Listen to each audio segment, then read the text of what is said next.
buenas tardes. Les damos la bienvenida desde una soleada Mendoza, Argentina, desde la Universidad Nacional de Cuyo, con la presencia de tantas otras universidades y sus representantes que nos acompañan. Aquí Marcelo desde Brasil, Cristina desde España, y todos aquellos y todas que nos vienen acompañando en este primer ciclo de RIMEC, ya en su quinto encuentro. En el día de hoy, jueves 24 del 10, tenemos el cierre del primer bloque y por lo tanto voy a pasar la palabra a nuestra querida colega Andrea.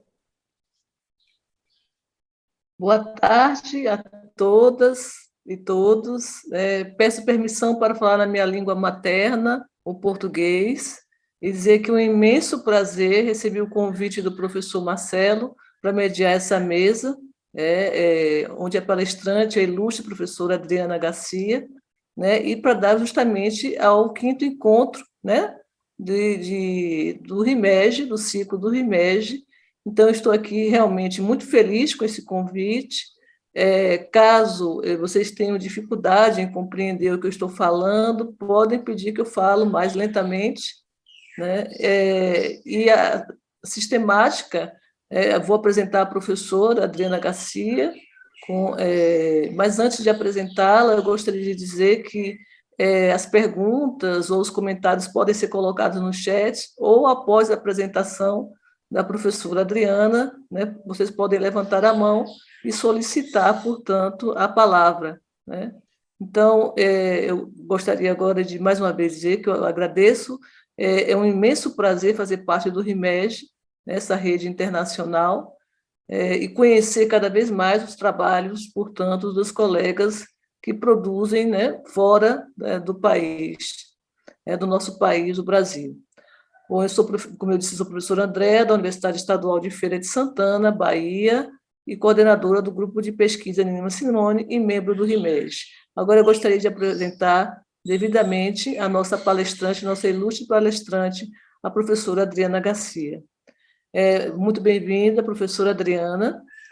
A professora Adriana, ela é professora e pesquisadora da Faculdade de Filosofias e Letras da Universidade Nacional de Cuyo, professora do ensino médio e superior de História, com uma especialização em História Americana e Argentina.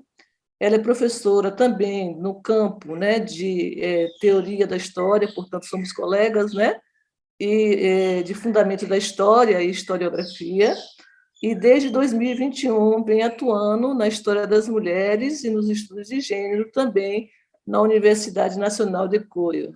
Além disso, a professora ela é licenciada em História pela Universidade Católica de Santa Fé, ela é especialista em docência universitária na Universidade Nacional de Cuyo e é coordenadora do Comitê Executivo, exatamente, do RIMEG, né, da Rede Internacional Multidisciplinar dos Estudos de Gênero, assim também como é membro ativo, né, do Centro Interdisciplinar dos Estudos da Mulher, o CIEM, da Universidade Nacional de Cuyo. Tem várias produções, inclusive, que eu me dediquei a ler esta semana e fiquei extremamente apaixonada. Então, professora Adriana, é um imenso prazer que eu estou aqui, né, mediando a sua mesa, né, na minha língua, no português, mas aprendendo cada vez mais um pouco, né, com os seus trabalhos. Então, paso a palavra para a profesora Adriana Garcia. Muy buenas tardes, queridas colegas. Muchas gracias, Andrea, por tus palabras.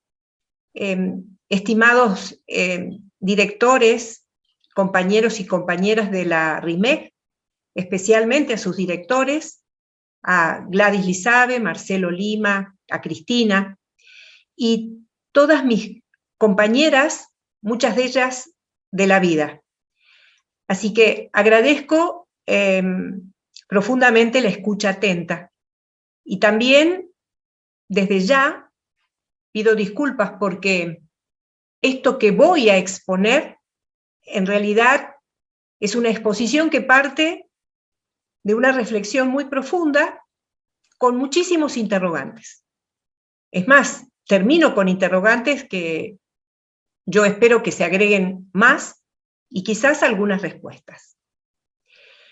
El tema de la exposición tiene conceptos que pueden resultar muy fuertes. El tema, voy a compartir pantalla.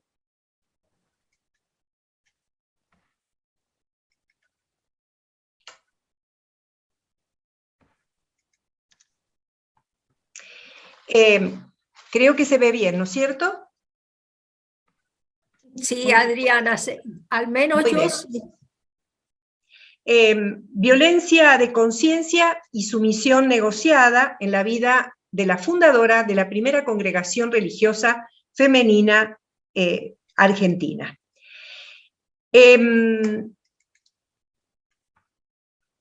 Yo lo que voy a hacer en un primer momento es una descripción, eminentemente descriptivo.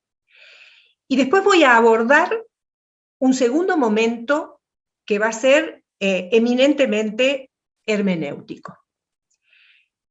En este primer momento descriptivo nos vamos a ubicar en la ciudad de Córdoba, en la República Argentina, en el siglo XIX, en la post-revolución de Mayo, la Organización Nacional, la tensión unitarios federales, los malones, el enfrentamiento entre Buenos Aires y el resto del país. Pero sí me parece importante hacer una descripción de las características a partir de un censo nacional, el primer censo que se hace en 1869, y que da cifras elocuentes del atraso en el que se desenvolvía Argentina. Pensemos en un territorio que no era tan extenso, ya lo vamos a ver en un mapa, en el que vivían 1.800.000 personas.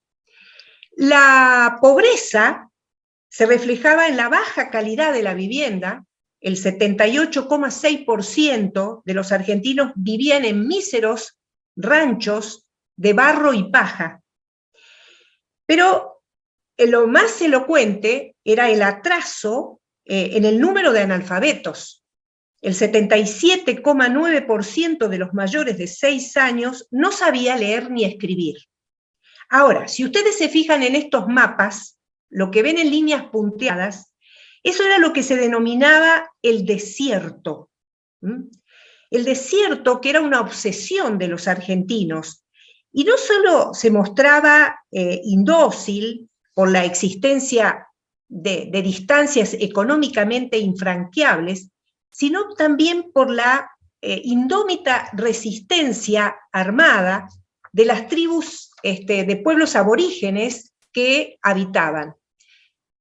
Este es otro mapa, ustedes pueden ver, estos son daguerrotipos de la época. En la imagen pueden ver pueblos originarios tehuelches, y lo contrasté con una mujer de mediados, con su traje, su vestido típico, de mediados del siglo XIX. Este es un mapa donde muestran los diversos pueblos originarios de la Argentina. Fíjense, tehuelches, puelches, pehuenches, ranqueles, pampas, quereandíes, comechingones, y bien en el norte, matacos, tobas, mocoví, y esas eran justamente las zonas que estaban ocupadas por los pueblos aborígenes. Acá algunas fotos más. Estas, vuelvo a repetir, no son fotos, son daguerrotipos, pueblos originarios tehuelches, y acá unas imágenes de lo que fue en Argentina la conquista al desierto en el sur de Argentina, protagonizado, bueno, allí por Julio Roca, que es este que ven acá. Estos corresponden a pueblos aborígenes del norte de Argentina, del Chaco. Y estos son pueblos aborígenes tehuelches. Es una impresión tomada en La Plata, porque fueron llevados justamente para hacer algunas investigaciones. Pero vamos ahora un poco a la biografía de esta mujer, Josefa Saturnina Rodríguez. Lo voy a hacer muy rápido. Nace en Córdoba en 1823. Se cría con sus hijas. Su vocación religiosa se había manifestado a muy temprana edad, a partir de su participación en los ejercicios espirituales que los dirigían los sacerdotes de la Compañía de Jesús. En 1848 los jesuitas son expulsados de Córdoba, pero había dos familias religiosas en Córdoba, unas eran las carmelitas descalzas y otras las monjas de Santa Catalina, pero estas eran monjas de contemplación, y a Saturnina no le interesaba la contemplación, a ella le interesaba la acción. En 1851 ella ingresa al colegio de huérfanas, pero en realidad estaba escapando de un pedido matrimonial de un militar viudo, el coronel Zavalía. Por supuesto, vienen las presiones y en 1852 ella se casa con Zavalía. Y en esta decisión influye decididamente su confesor espiritual para que aceptase casarse. Producto de ese matrimonio tiene una hija, una niña que muere antes de nacer, y adopta como propios dos hijos de Zavalía.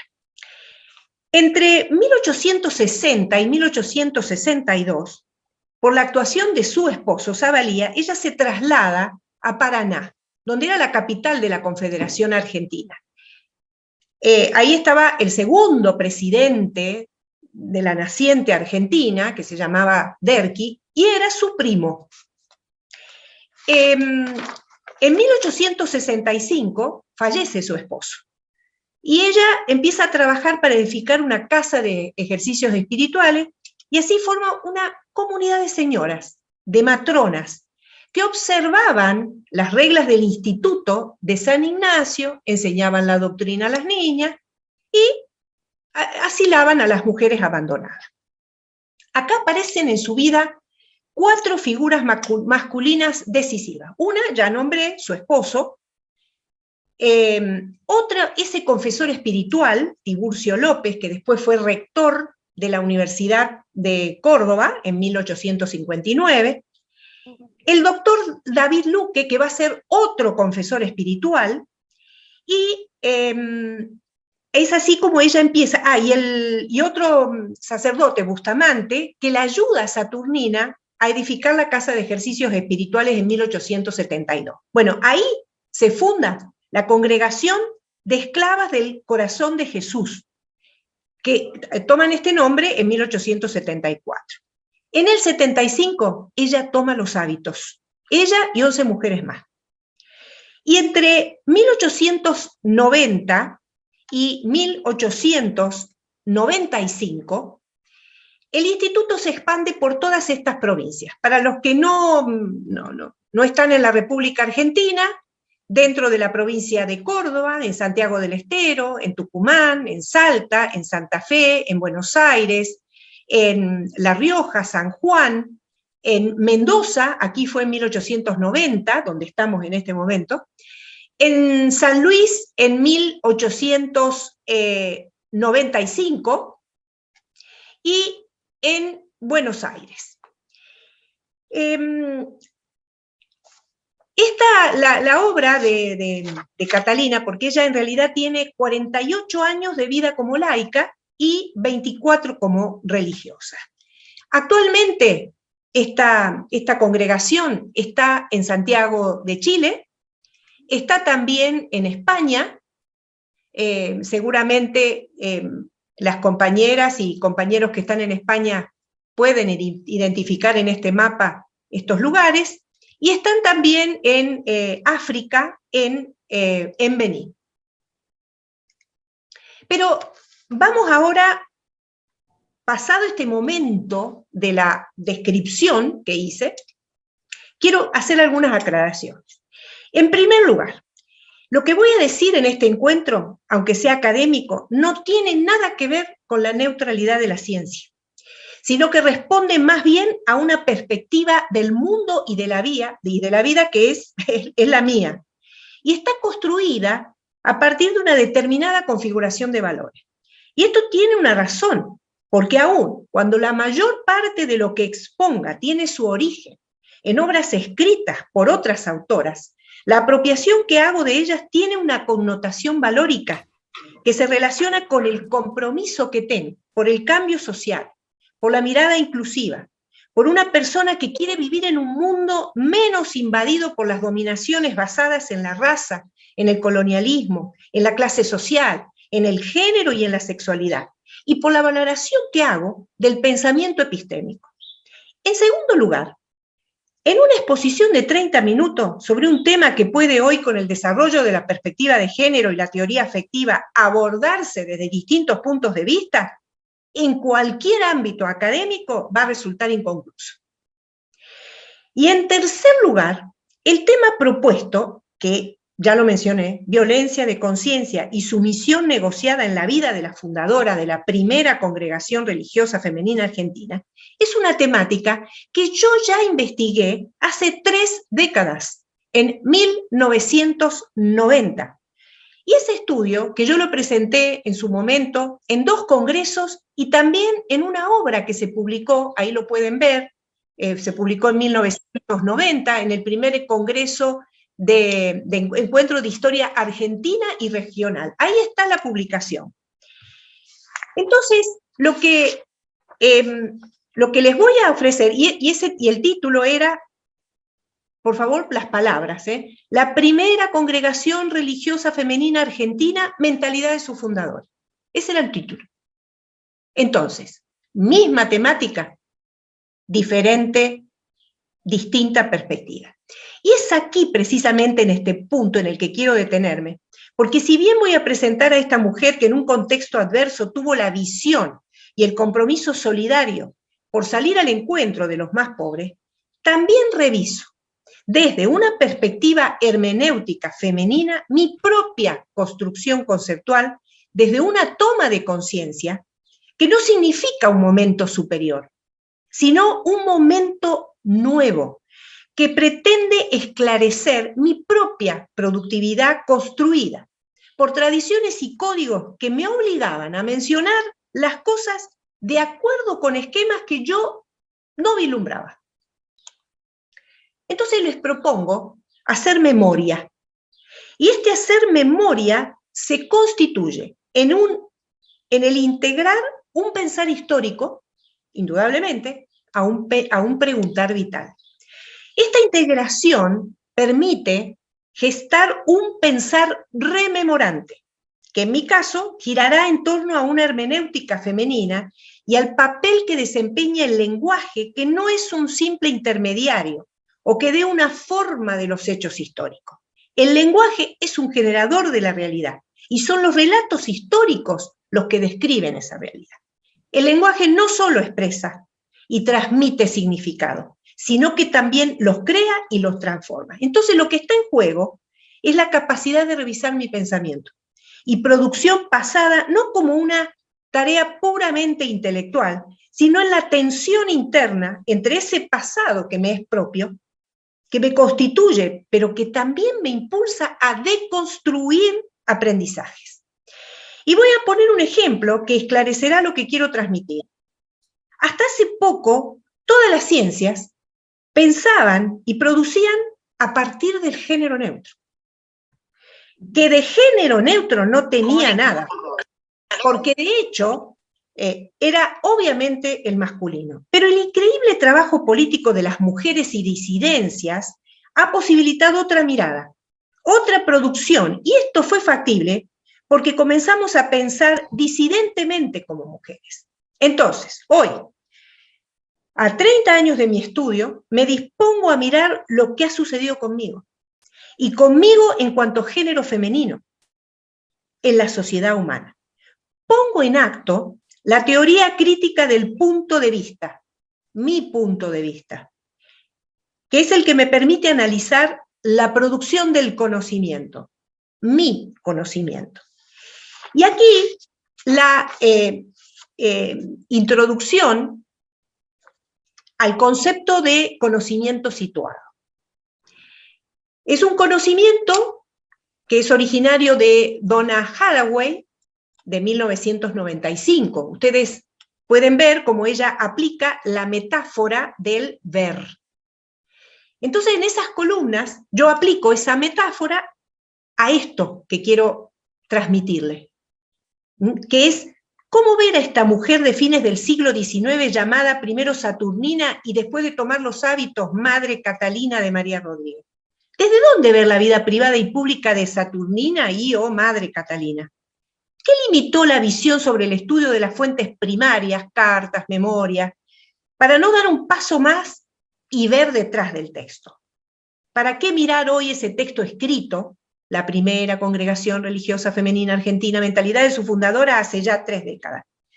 ¿Quién logra tener más de un punto de vista sobre las decisiones que tomó Saturnina? ¿A quién ciega con un texto que trata de explicar las causas de la creación de la congregación femenina? ¿Quién se tapa los ojos? ¿Quién interpreta esta historia? Por lo tanto, voy a comenzar con un marco teórico desde la hermenéutica femenina. Y acá, de particular importancia para este artículo, para esta exposición, es la historiadora Lynn Han, la filósofa Judith Butler y la especialista en literatura y cultura latinoamericana Ana Pelufo. Han, porque en primer lugar se la reconoce por ser la impulsora de la nueva historia cultural, que desde el primer volumen, 1989, titulado The New Cultural History, en la misma fecha, 1989, que yo comencé la investigación. Y la perspectiva que no era considerada aún en los ámbitos académicos o en otros recién comenzaba. En segundo lugar, porque en su obra editada en 2010, sobre la invención de los derechos humanos, revela una perspectiva que ayudó a replantearme la hipótesis de las estrategias que posibilitaron que Saturnina Rodríguez fundara una congregación en Argentina. Y esta es la perspectiva de un filósofo moral contemporáneo que se llama Schneeven, que estudió lo que él denominó la invención de la autonomía. Por otro lado, la feminista y filósofa postconstruccionista Judith Butler, y en ella la categoría de performatividad, es decir, actos que producen efecto. Y junto a Ana Pelufo, nos introducen en los manuales de urbanidad del siglo XIX, que nos permiten acercarnos a los discursos que normaban una sociedad.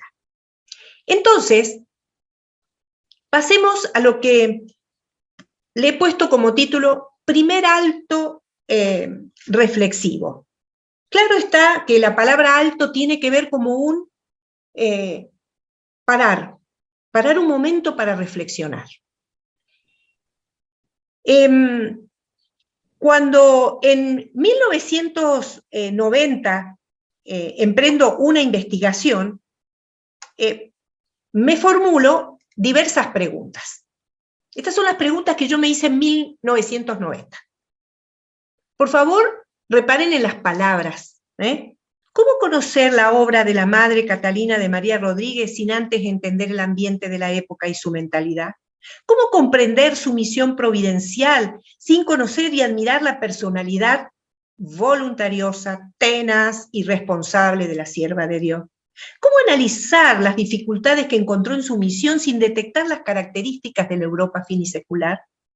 ¿Cómo reconocer la hostilidad de un ambiente dominado por los enfrentamientos entre liberales y católicos? La hipótesis de investigación en ese momento fue comprobar si la situación mental de la Madre Catalina determinó la fundación de la primera congregación femenina en Argentina. Por la bibliografía, como marco teórico de la investigación, me circunscribo a la historia social,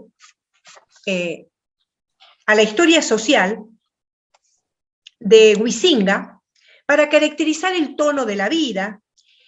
También a Burkhardt con su concepto de alta cultura y con el historiador argentino, muchas de nosotras estudiamos con él, Pérez Amuchastegui, en su obra Mentalidades Argentinas, 1860-1930. Todos ellos enmarcando una biografía con tendencia a dar excesiva importancia a las circunstancias particulares, lo que en definitiva nos reduce a considerar sus pensamientos y acciones en tanto que trayectorias personales, descuidando las determinaciones complejas del lenguaje. Es decir, esto es importante, los medios socioculturales mediante los cuales se constituyen los sujetos. Por otro lado, esta manera de escribir la biografía, la que yo hice, da la idea de que la acción es expresión de una voluntad y autonomía, más que el efecto de un proceso históricamente definido que construya a los sujetos. Y también es cierto que este marco no puede ocultar esa vida concreta de acción, su irrupción en la historia argentina a través de algunas estrategias, como ya lo voy a explicar, como fue la sumisión negociada para poder hacer realidad su proyecto. Reparemos otra vez en el texto que yo escribí y que son como capítulos. Vuelvan a mirar las palabras. Cada uno de esos tenía una palabra. El tono del desenvolvimiento vital, eso respondía indudablemente a Huizinga. La imagen ideal de la vida, la concepción del trabajo, las formas del sentimiento religioso, la parte política, económica y social, la concepción de la caritas, es decir, del amor al prójimo, y la magnitud de la nostalgia por el pasado y de la fe en el porvenir. Y termino esto, comillas mías, ella fue una mujer excepcional porque asumió el pensar de su tiempo, tanto lo cotidiano como lo nuevo, basando esa actitud interrogativa en los problemas de la época y en el interés que sintió por el género humano, implicando el deseo del encuentro con el prójimo. Fin de cita. Es un hecho que para la década del 90, cuando yo escribí esto, el concepto de género o giro afectivo no solamente no aparecía en el horizonte académico, y sí, a cronología vamos a remitirnos, las obras, como por ejemplo las de Joan Scott, Donna Haraway, Lynn Hahn, que hoy son marcos introductorios para muchísimas de las investigaciones, surgieron justamente a fines de la década del 90. Por lo que hoy el marco teórico, si yo volvería a investigar esto, se embarcaría en la corriente historiográfica de la historia cultural con enfoque de género. Indudablemente, el concepto de cultura es nodal. ¿Por qué? Porque es un campo atravesado por discursos, por sentidos, por identidades, por poderes, por subjetividades, por emociones, todos conceptos que nos introducen en un modo nuevo de tratar esta temática. Entonces, esa es una cita que corresponde a una obra, Historia Cultural, y da una definición. Tengo que tomar una definición de cultura. Y esto es importante reparar. Es ese marco de referencias y de evidencias a partir de las cuales obran los seres humanos. Pensamos cosas, hacemos cosas. Todas las actividades se ejecutan a partir de ciertos códigos con los que nos reconocemos y que son el dominio cultural que define el ámbito de lo posible y de lo probable. A partir de las huellas materiales, podemos reconocer un pensamiento o una acción. Esas experiencias y esas expectativas hacen huella en los documentos, por eso se toman como vestigios. Y se trata de interpretarlos integrándolos en el marco de referencias y de evidencias. Es decir, Saturnina escribe en cartas privadas, públicas, y escribe en sus memorias. Yo escribí este texto. Cada una de nosotras está enmarcadas en un medio sociocultural. Entonces, ¿qué pensamientos y experiencias hacen huella en las cartas privadas y públicas de Saturnina Rodríguez entre los años 1866 y 1886? ¿Bajo qué códigos culturales se reconocía y bajo los cuales definía el ámbito de lo posible y lo probable? ¿Qué pensamientos y experiencias hacen huella en mis escritos y experiencias entre 1989 y 2005? Y el mismo interrogante. ¿Bajo qué códigos culturales me reconocía y bajo los cuales definía el ámbito de lo posible y lo probable. Estas huellas, estos vestigios, que son pensamientos y acciones narrados en documentos, por supuesto que no constituyen el texto original de la realidad, ni siquiera su plano completo, pero sí a las historias culturales, a las historiadoras culturales, como me reconozco yo, nos permite reconstruir tentativamente los códigos, esos marcos significativos en los que nos reconocemos. Entonces, la historia cultural implica nuevas formas de leer, de ver y escuchar, y crean nuevas experiencias. Y así es posible nuevos conceptos y nuevos puntos de vista. Y es precisamente desde la hermenéutica es que intento comprender un texto que escribí hace más de 3 décadas, pero comprensión que sabe de los prejuicios que provienen de la tradición en la que nos ubicamos, signadas por una formación que nos inculcó la necesidad de explicar y comprender desconociendo la subjetividad del intérprete, es decir, su situación temporal y contextual.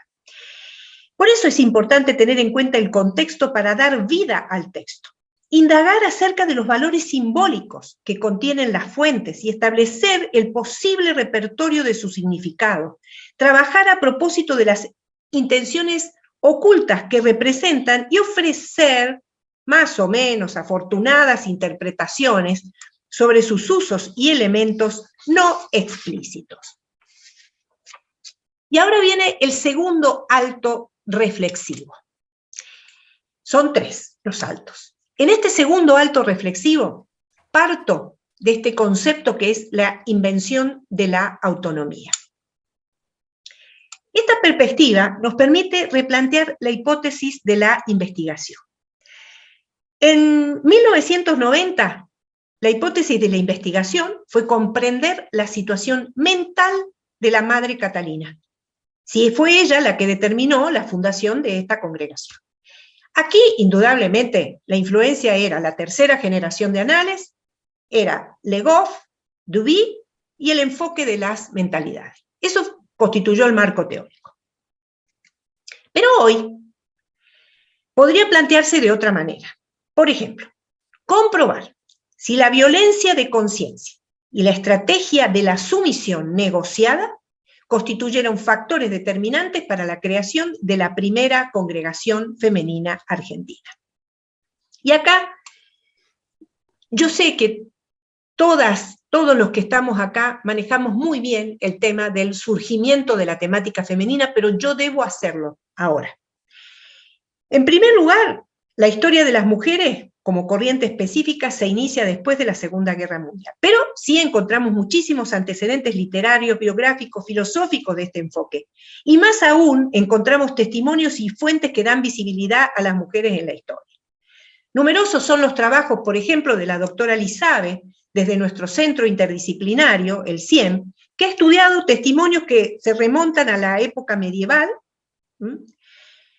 y también muchas colegas nuestras que han trabajado en definiciones precisas sobre lo que es la historia de las mujeres y las de géneros. Por ejemplo, mi compañera de cátedra, Gabriela Vázquez, en donde habla justamente de cómo se parte de la renovación de la disciplina histórica y los aportes de la teoría feminista. Pero, básicamente, todo comienza con la militancia política de las feministas. Por eso, esta primera historia de las mujeres se acerca más al ámbito de lo político que a lo académico. En la década del 80, y coincidiendo con el posmodernismo, que motiva el paso de lo social a lo cultural, yo escribía teniendo en la cabeza la historia social. La historia social que estudia la cultura deviene en una historia cultural que estudia la sociedad, pero no como una estructura, sino como una representación colectiva construida, constituida culturalmente. Entonces se abandona el enfoque universalista, inmóvil, igualitario, binario, y se avanza hacia lo múltiple, hacia lo complejo, hacia lo polifónico, hacia las diferencias, hacia las prácticas culturales. Es indudable que esto repercute en la historia de las mujeres y el género, y como afirma mi compañera María Gabriela Vázquez, la categoría de mujer deja de ser fija e inmutable, para aparecer como un término inestable y plural. Ahora bien, ¿Cómo fue posible que la categoría de mujer fuese fija e inmutable? ¿Qué movimiento cultural y filosófico coadyuvó a esta tendencia? Y ahí me remito a una investigadora, Serret, que nos aproxima y nos lleva al siglo XVII, y es el corte ético el que pone en evidencia las paradojas del pensamiento ilustrado, cuando éste aborda el tema de la mujer. Entonces, razón, igualdad y sujeto son los conceptos a partir de los cuales se va a edificar una construcción que, bajo la apariencia de libertad, igualdad y fraternidad, va a determinar la carta de identidad de lo moderno. Y entonces así se edifica una filosofía política que dibuja un nuevo orden social. Y en ese orden social, ni los no propietarios, ni los extranjeros, ni los no blancos, ni los no cristianos tenían cabida. Pero tampoco tenían cabida la mitad del género humano, las mujeres. Entonces, ¿el principio ilustrado de la igualdad natural entre los seres humanos? No tiene cabida, porque se asume que las mujeres son inferiores como género precisamente en virtud de sus características biológicas. Y acá Lin Han dice que la reflexión feminista moderna comienza con la obra de Mary Wollstonecraft, que en 1792 ya empieza a hacer un reclamo intelectual a la ilustración. Entonces el discurso femenino avanza como una perspectiva crítica y una actitud hermenéutica que busca algo muy importante, el develamiento de un hecho específico que es la subordinación de la mujer. Esta perspectiva atraviesa en efecto las diversas disciplinas, pero no para unificarlas, sino para mostrar al interior de cada una de ellas cómo en cada problema relativo a lo humano o a lo social se encuentra la desigualdad entre los géneros, desempeñando un curioso papel, a la vez protagónico e ignorado. En este sentido, la reflexión feminista implica en cualquier campo que se produzca una propuesta epistemológica. ¿Por qué? Y por cuanto muestra que ninguna forma de conocimiento puede ser realmente ajena a esta problemática. Ciertamente, en el trabajo que hice en 1990 no se planteó desde una reflexión feminista, porque tampoco había cambiado el concepto fijo, inmutable y universal que el mismo pensamiento ilustrado canonizó. Entonces, ¿qué valor podría tener hacia fines del siglo XX un planteamiento de singulares características si en definitiva las mujeres nos asumíamos nuestro rol protagónico, pero también ignorado a la vez, pese a los importantes avances obtenidos? Y aquí es donde incorporo el concepto de invención de la autonomía que explica nuestra hipótesis.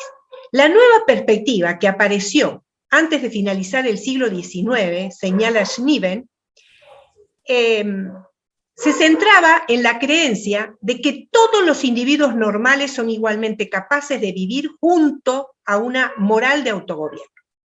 Pero claro, en el siglo XVIII y XIX no se suponía que toda la gente fuera igualmente de tener autonomía moral. Esta extrañaba características afines pero distintas: la capacidad de razonar y la independencia para decidir por uno mismo.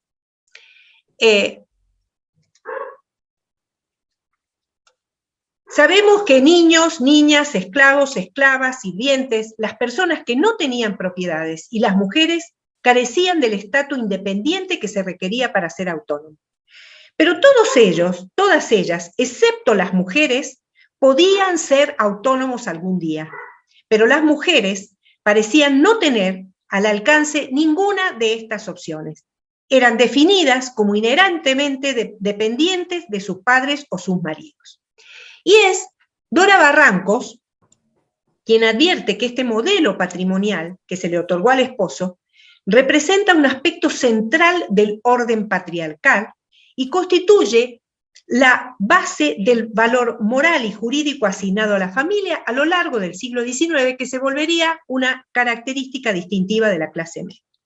En el caso de Saturnina Rodríguez, primero dependió de su confesor, que en un acto de violencia de conciencia, en el confesionario, obligó a Saturnina a casarse con el coronel Zavalía.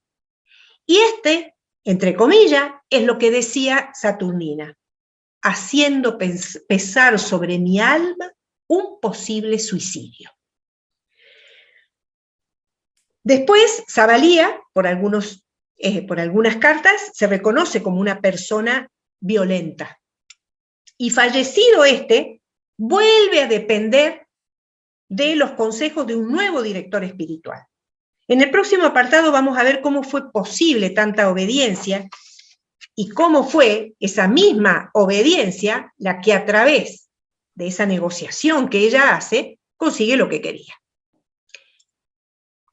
Porque acá hay algo importante. La discriminación de género ha operado históricamente más sobre las formas de inclusión de las mujeres que de las de la mera exclusión. Entonces, no estoy hablando acá de rebeliones o de actitudes heroicas que por otro lado las encontramos en la historia de la humanidad. Yo estoy hablando acá de mujeres de carne y hueso como Saturnina, que bajo una fachada de sumisión negoció primero la edificación de una casa de ejercicios espirituales y después avanzó hacia lo que ella siempre quiso, ser una monja activa, no contemplativa.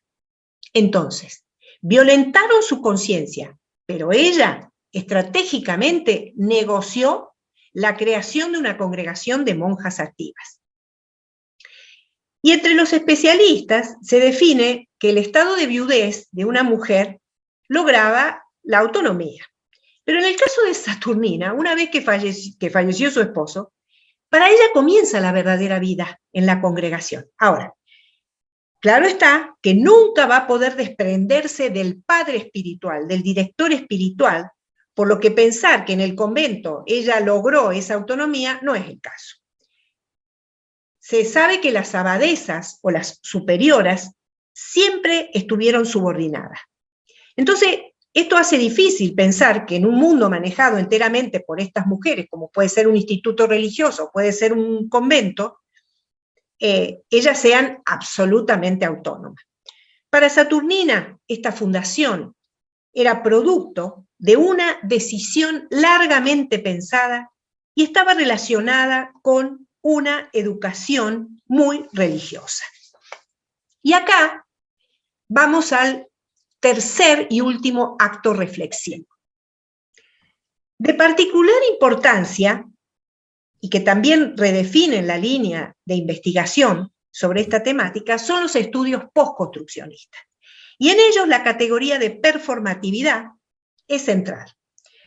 En esta línea se inscriben los trabajos de Judith Butler, filósofa feminista y postconstruccionista, que cuestiona desde otros conceptos como cuerpo, género y sexualidad la esencialización de las categorías y de las identidades, tanto en el plano de la teoría como en el de la eficacia política.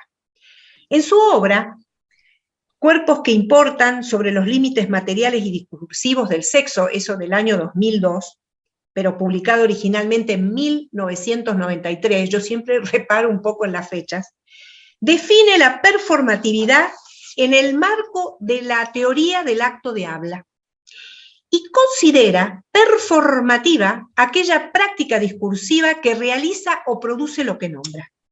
Es en este sentido que la siguiente cita de otra de las obras de Judith de Butler, que se llama Lenguaje, Poder, Identidad, esta publicada en 1997, puede arrojar mayor entendimiento sobre lo que voy a explicar seguidamente con los manuales de urbanidad y conducta que se publicaron en la época de la construcción nacional en Argentina.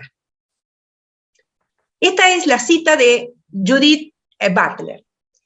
Hacemos cosas con palabras, producimos efectos con el lenguaje y hacemos cosas al lenguaje, pero también el lenguaje es aquello que hacemos. Lenguaje es el nombre de lo que hacemos, al mismo tiempo aquello que hacemos, el nombre de una acción que llevamos a cabo de forma característica, y aquello que efectuamos, el acto y sus consecuencias. Esta cita combinada con una obra del año 2016 y un artículo del año 2020 de Ana Pelufo, nos permite plantear otro enfoque para abordar esta temática, y es la que tiene como marco las nuevas teorías del afecto. Pero puntualmente nos interesa esta perspectiva porque esta investigadora analiza la construcción de una pedagogía de los afectos que tuvo como objetivo disciplinar y regular la vida emocional de las niñas. En particular, pone en el centro la manera en que se inició un proceso de domesticación de las emociones infantiles que consistía en fomentar afectos que contribuían a la feminización de las niñas, reprimiendo aquellas peligrosas para el patriarcado. La investigadora señala que estos manuales de urbanidad se proponían codificar los comportamientos de una sociedad móvil y urbana con el propósito de enseñar a una población rústica, aunque acomodada, a comportarse como si fuera urbana. Y define la urbanidad como el conjunto de reglas que debemos ajustar nuestras acciones para hacer amable nuestro trato con la sociedad. Afirma que la caridad, la caritas, es el complemento de la urbanidad, puesto que una y otra nos enseñan a tratar a los otros como por ellos quisiéramos ser tratados. Por razones de tiempo, solamente voy a tomar el Manual de Urbanidad y Buenas Maneras de 1853.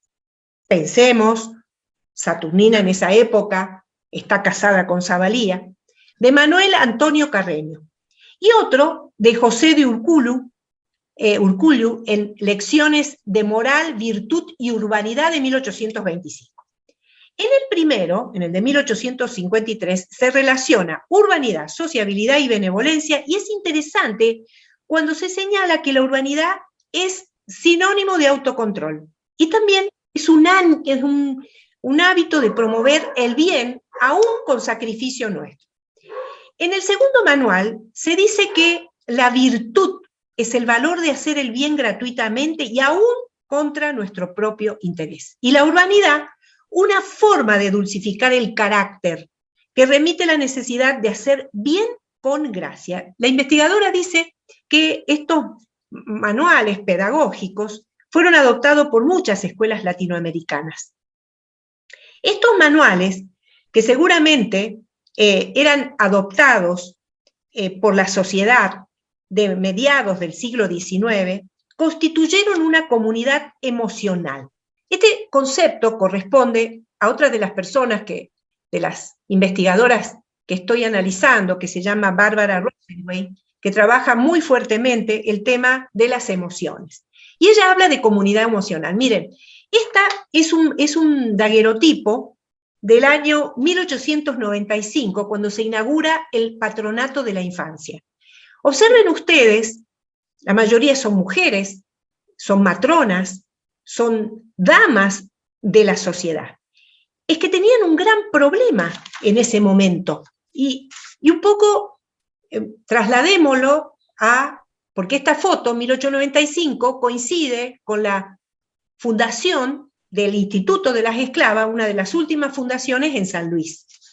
Esta era una época, sobre todo en Buenos Aires, de hacinamiento y de promiscuidad en conventillos y de insalubridad en las calles.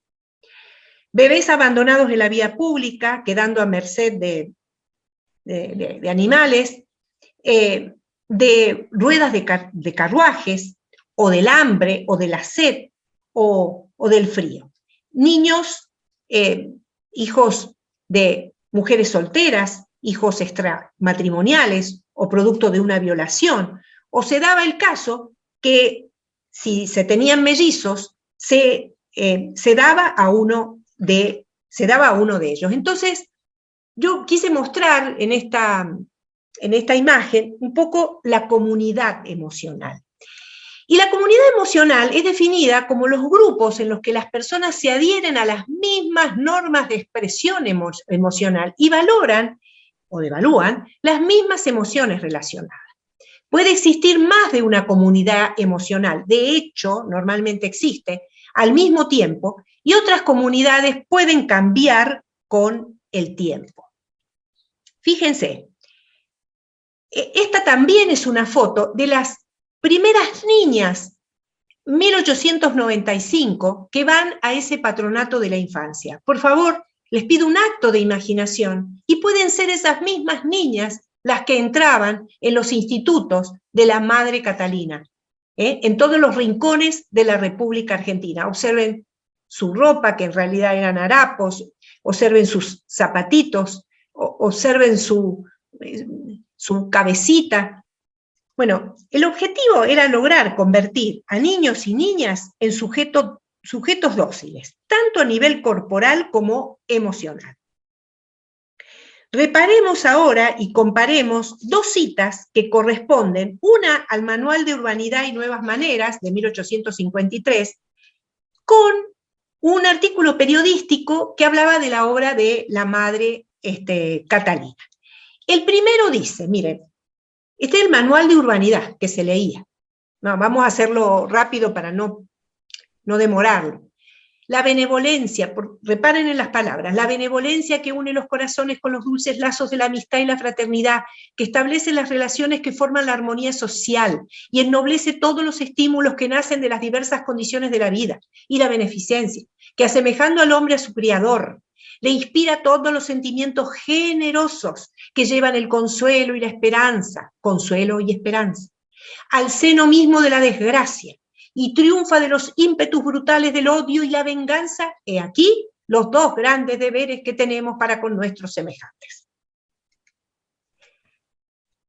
Reparemos en lo que dice un periódico, 1873, ante la fundación de esta congregación.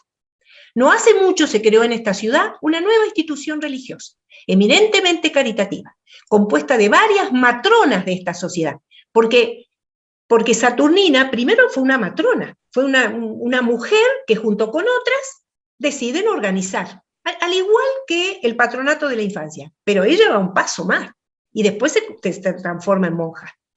Su objeto era recoger a la oveja descarriada y volverla al redil por medio de la persuasión dulce y del consejo cristiano, encargándose tanto del cuerpo como del alma. Estas matronas han resuelto proporcionar instrucción y educación a los niños pobres de ambos sexos.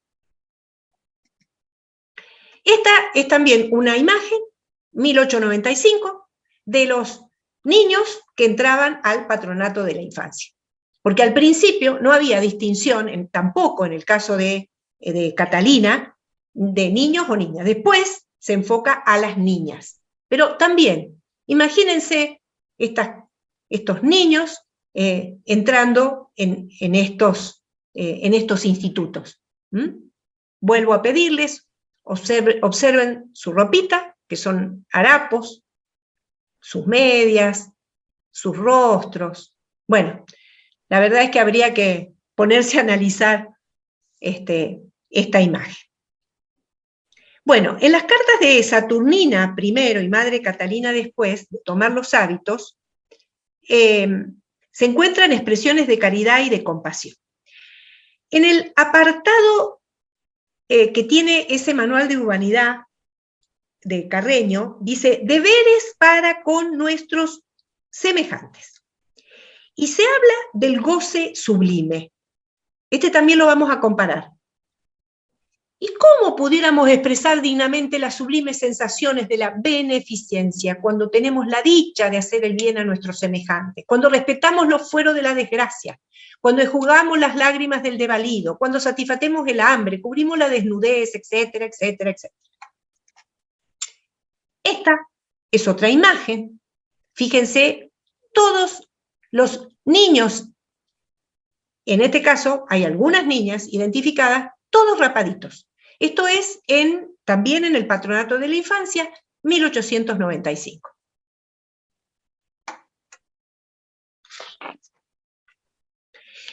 Comparemos lo que leímos recién con esto escrito por Catalina, que se le dirige a una señora en Rosario de las Damas de Caridad, a doña Manuela de Ledesma, el 27 de mayo de 1879.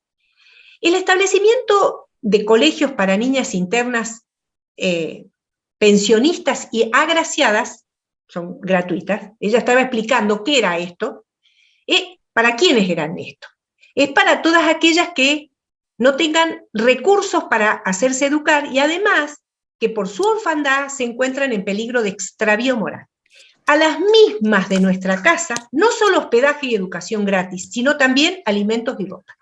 También debemos tener un departamento destinado a recibir mujeres del pueblo, que por la miseria en que viven y la falta de educación moral se abandonan con el fin de acostumbrarlas al trabajo y moralizarlas con la práctica de la vida cristiana, debiendo ser en nuestra casa hasta que estén con actitud de ocuparse con honradez en una casa particular como sirvientas. Es decir, el sentimiento de compasión estimulaba estos acercamientos entre los grupos sociales y por otro solidificaba las estructuras sociales y la jerarquía. Acá hay una literatura pedagógica que busca codificar los rótulos, como por ejemplo, deberes entre superiores e inferiores, de la caridad, de la piedad, o deberes para con nuestros semejantes. Ya estoy terminando. Relacionado con deberes entre superiores e inferiores, y asociado al hecho de que, según relata Ana Pelufo, no sé si es posible silenciar. ¿Puede ser Laura que esté activa? Bueno, Ana Pelufo, esta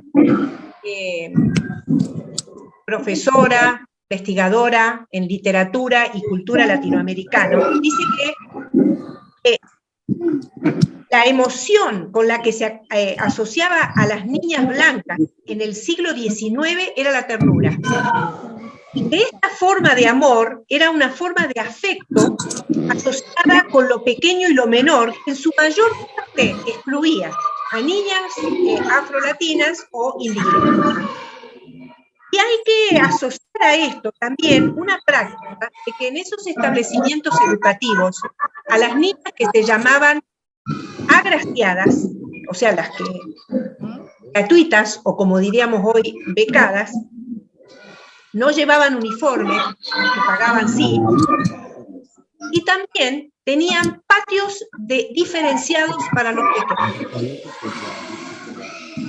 La historia nos demuestra que a pesar de las buenas intenciones, las jerarquías de poder han perdurado en el tiempo.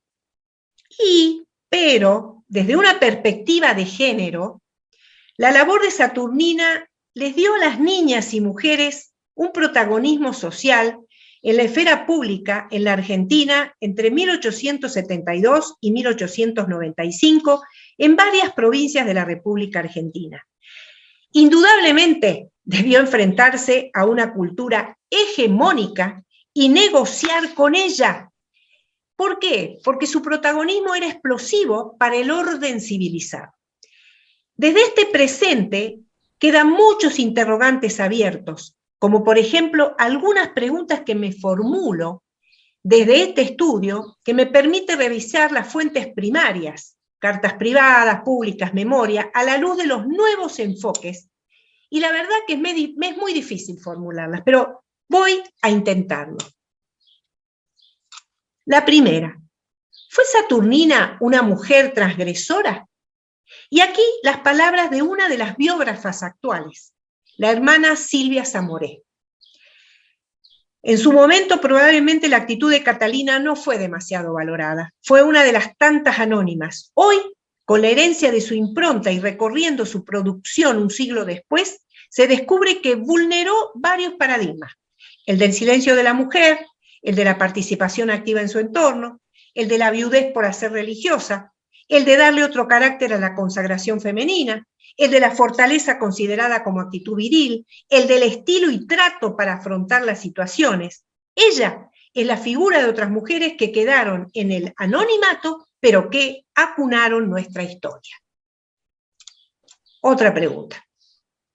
¿Fue Saturnina una mujer que contribuyó con su pensamiento y acción a perpetuar el orden patriarcal hegemónico, fomentando afectos que contribuían a la feminización de las niñas, reprimiendo a aquellas que se juzgaban peligrosas para el patriarcado y la biopolítica del género, sin ser consciente ella, pero adherida a su ideal religioso.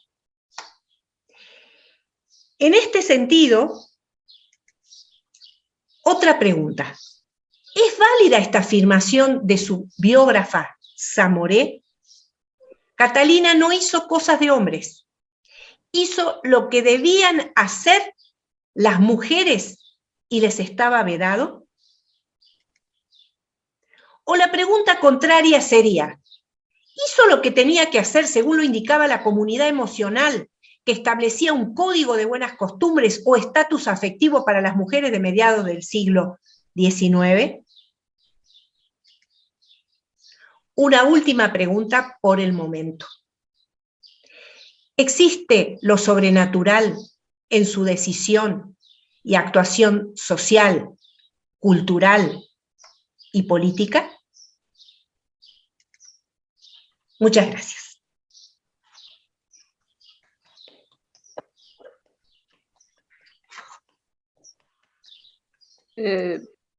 Muchas professora, gracias, Adriana. muito obrigada, professora Adriana, pela belíssima apresentação. Fiquei com muitas indagações. Sei que o público também está com bastante questões, né? Principalmente porque a senhora foca numa biografia, numa trajetória de vida, mas trabalhando dentro de uma perspectiva, pelo que eu pude compreender, de história cultural do social e não história social da cultura. E buscou, portanto, dialogar, né, com autores não só da história cultural, mas também que refletem as questões de gênero, e aí terminou centrando em discussões que envolvem a questão da história da infância, né, e, ao mesmo tempo, temas que também abrem espaço para a discussão dos estudos decoloniais, né? Uhum. Então, é um amplo trabalho, uma pesquisa belíssima e que abre espaço para outras historiadoras e outros historiadores pensarem esses outros aspectos. Fiquei com algumas questões, como a discussão da submissão negociada que você levantou, né? A questão também da pedagogia dos afetos, que promove esse processo de disciplinarizar os corpos das meninas e meninos, né? Foram algumas coisas que ficaram muito... que eu, depois, se você puder, depois que você responder as perguntas, na verdade, né, dos nossos ouvintes, se você puder comentar um pouco mais, e a questão da comunidade afetiva também, né, que solidifica esse processo de disciplinar, portanto, os corpos das mulheres dentro do sistema do patriarcado. E o mais interessante, professora Adriana, é que o seu trabalho, ele justamente ele suscita mais indagações do que conclusões, né? O que é importante da pesquisa, né? Você justamente está trabalhando com a linguagem, e uma linguagem que é historicamente construída, né? E, por isso, né, o que você demonstra é exatamente não trazer algo definitivo, mas reflexões para que a gente possa pensar na própria autonomia feminina no presente, né? Então, agradeço imensamente a sua fala e passo, em primeiro lugar, se eu não me engano, quem levantou a mão foi o professor Marcelo, que gostaria de fazer alguma pergunta, antes de abrir para os comentários, que tem inúmeros comentários aqui, muito interessante, graças, Adriana, né? Excelente reflexão, muitas questões para debate, mas eu gostaria de passar, então, para o professor Marcelo, que levantou a mão. Hola, buena, Adriana. Yo intenté colocar una manita aquí, pero no he encontrado la manita que procuraba. Yo tengo una cuestión sobre las diferencias si hay en las narrativas de Saturnina. Que si hubo diferencias de trato atribuidas a niños y niñas dentro de esta perspectiva universalista cristiana, así, de este universalismo cristiano, de la caridad, así que fueron el universalismo propuesto por Saturnina en las narrativas, da para percibir diferencias entre niños y niñas, sobre todo en expectativa de enseñanza, educación, no sé, algo así. Esta sería una primera pregunta. La otra tiene que ver con memoria y concepciones de tiempo. ¿Da para percibir en la narrativa de Saturnina, por ejemplo, cómo el género afecta o es afectado por la memoria o concepción de memoria de esta manera más general otrocentista o propio del entorno de ella o de la narrativa de Saturnina? Es eso. Marcelo, cuando una lee las cartas de Saturnina, son tan simples, tan sencillas, no hay una elaboración como si uno las puede ver en la correspondencia con los directores espirituales. Y ahí se ve precisamente que ella era una mujer de acción, porque no le interesó, porque si hubiese querido ser monja, había en Córdoba 2 congregaciones, pero eran de vida contemplativa. Entonces, a ver si me entienden, para mí fue muy difícil poner en palabras, en mi lenguaje, lo que yo estaba percibiendo a través de las cartas de Saturnina. Por eso hablo de la sumisión negociada. No le quedaba otra, porque el medio cultural, la libertad que tenemos ahora para poder estar hablando de la mujer, del género, del patriarcado, de la sexualidad, de la materialidad, era imposible. Y es más, le digo, imposible en mi propia época, 1990. O sea, tratar en 1990 de hablar de sexo, de sexualidades, de género, imposible. Entonces, esto que me estás preguntando sobre la primera pregunta, yo, por lo poco que he podido estudiar, indudablemente Saturnina responde a los esquemas cristianos de la época. Y les cuento algo. Increíblemente, bueno, mes de octubre calculo que para todas nosotras no hubo tiempo a hacer nada más que sentarse, estudiar y escribir. Pero en un determinado momento, casual, otra dimensión. Prendo la televisión, en ese zapping monstruoso que hacemos de canales, no Netflix, miro una película en un canal católico. Creo que se llama WWE, no me acuerdo cómo se llama el canal católico. Era la vida de la que fundó las monjas en España, siervas de Dios. Bueno, miren, era como, a través de la película, humanizar la misma vida de Saturnina. Los mismos desplantes de la fundadora de Siervas de Dios en España, por los curas, por el obispado, por los directores espirituales, la hambruna que tenían, era exactamente la misma vida. Esta monja, Madre Catalina, a lomo de mula, hacía más de 500 kilómetros para ir a una localidad. Entonces, por eso empecé diciendo, a ver, eran carretas, eran mulas, era analfabetismo, era hacinamiento. Ese era el ambiente.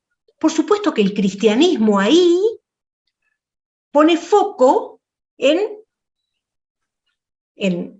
la caritas, en el prójimo, en beneficiar al otro. Ahora, no podemos ver algo más detrás de eso, que Saturnina lo hizo desde su propio corazón, desde su propia mente. Pero ella estaba metida en un esquema. No puedo escribir o no he podido hacer el chat, por eso hago la reflexión en forma oral. Lo que estás planteando, Adriana, es lo que me fue suscitando tu propuesta, porque fui comparando, a ver, qué le pasaba a Saturnina y a la Josefa Torres de Ugalde. Porque vos decís, ella pudo haber entrado a las Catalinas de Córdoba o haber entrado a la Compañía de María en Mendoza. Y las Catalinas y la Compañía de María no son el mismo tipo de monasterio, porque por ejemplo, las monjas de la Compañía de María tenían distribuido monjas para el monasterio, pero monjas que se dedicaban a la educación de la mujer. La orden es una orden del siglo XVII, influenciada por Montaigne, influenciada por los calvinistas, influenciada por la Ratio Studiorum de los jesuitas, y entonces una síncresis que uno dice, qué extraño, en una época donde todo está tan pautado para la mujer que surja eso. Entonces coincido en primera instancia con vos en que eran mujeres de acciones. La Juana de Lestonac, allá en Francia, en Burdeos, una mujer noble, ¿viste? Con posibilidades. La que funda en 1780 o que entrega sus bienes en 1740, pero ella fallece, queda para abrirle el colegio de niñas, escuela gratuita según el ordenamiento establecido por la Compañía de María. Es como que se van repitiendo pautas o características. ¿Qué es lo que es interesante, por ejemplo, en el caso de Josefa Torres, que no sé si se habrá presentado en el caso de Saturnina, porque a veces uno no llega a las fuentes o no las encuentra por alguna razón? Josefa Torres queda viuda también del general Bartolomé de Ugalde, que estaba en su asentamiento en Córdoba. Bueno, entonces él escucha esto, o escuche.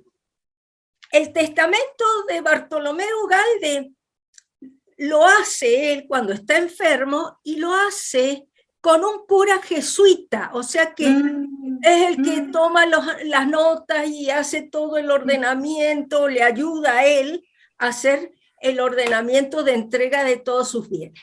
Ahora, en el testamento hay una cláusula por la que Juana Josefa queda viuda, recibe sus bienes como corresponde, por lo establecido, pero con la condición de que si ella vuelve a contraer nupcias, esos bienes tienen que ser distribuidos en sus sobrinos, vuelven a la familia de Ugalde. Entonces, para Juana de Lestonac en el siglo XVII y para Juana Josefa sucede lo mismo que con Saturnina. Tienen que pensar, a ver, ¿qué posibilidades tengo yo como mujer? Y me quedo viuda, pero yo quiero hacer algo, yo quiero formar.